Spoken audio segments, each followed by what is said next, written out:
Você foi enganado sobre Israel. Milhares chamam Israel de Palestina e realmente acreditam que essa terra pertencia a eles.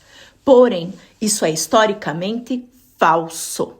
A história de Israel também não começa com Cristo, mas quase 2 milênios antes, com nossos patriarcas, Abraham, Isaac e Jacó.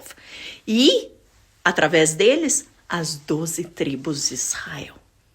Quando Jacó e seus filhos descem para o Egito devido a uma grande fome que estava havendo, eles são convidados de honra do faraó e vão viver em Goshen, uma terra super fértil onde eles poderiam estar trabalhando. Isso era aproximadamente 1700 antes da era atual.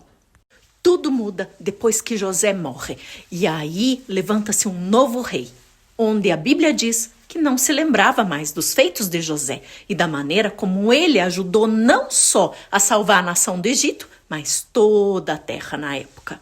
Esse faraó, atemorizado pelo crescimento e a prosperidade dos hebreus no Egito, os escraviza.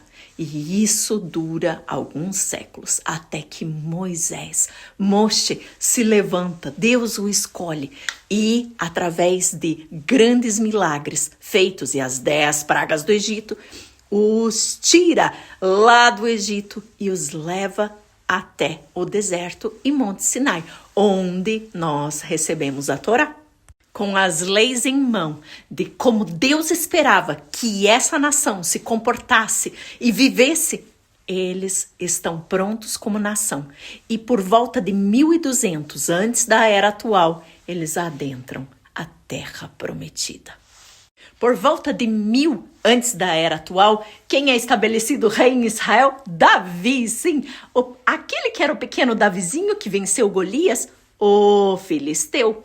E onde eles viviam? Os filisteus viviam exatamente na mesma região hoje de Gaza. Sim, a região costeira. E eles eram chamados pelos gregos de Filístia ou filisteus, Filistim. Grava isso. Presta atenção.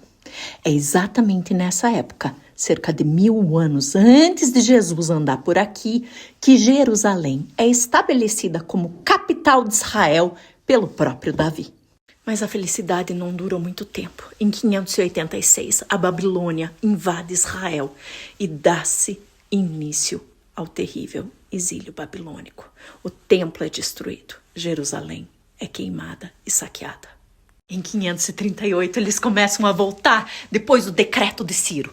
E em 516, começam a reconstruir o segundo templo.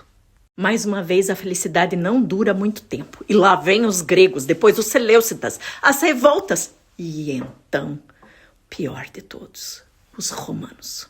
E agora vem a parte que você tanto esperava. Foi em 135, depois da era atual. O imperador era Adriano.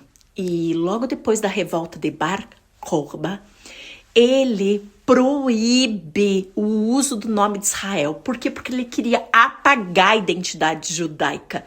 E, diante disso, troca o nome de Israel por Palestina ou Palestina. Ele toma o nome dos nossos piores inimigos, Filistim, e simplesmente como forma de escárnio, troca algumas letras e transforma em Palestina. Num ato deliberado de humilhação, ele diz: vocês não se chamarão mais Israel, aquele que luta com Deus e vence, mas vocês serão chamados pela pior vergonha, escárnio e humilhação, o inimigo que odeia a alma de vocês, Palestina. E você, talvez, comprou essa ideia?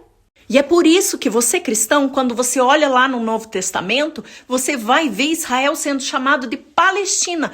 Por quê? Porque mesmo os judeus da época que escreveram o Novo Testamento não podiam dizer Israel. Eles estavam proibidos de usar esse nome. E eles tiveram que escrever Palestina. Essa é a verdade histórica. E milhares ainda repetem essa mentira que foi criada para destruir a identidade de um povo.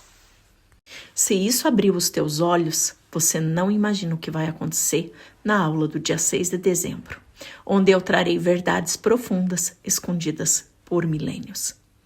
Depois dessa aula, você nunca mais vai ler a Bíblia da mesma maneira. Vem comigo, link na bio.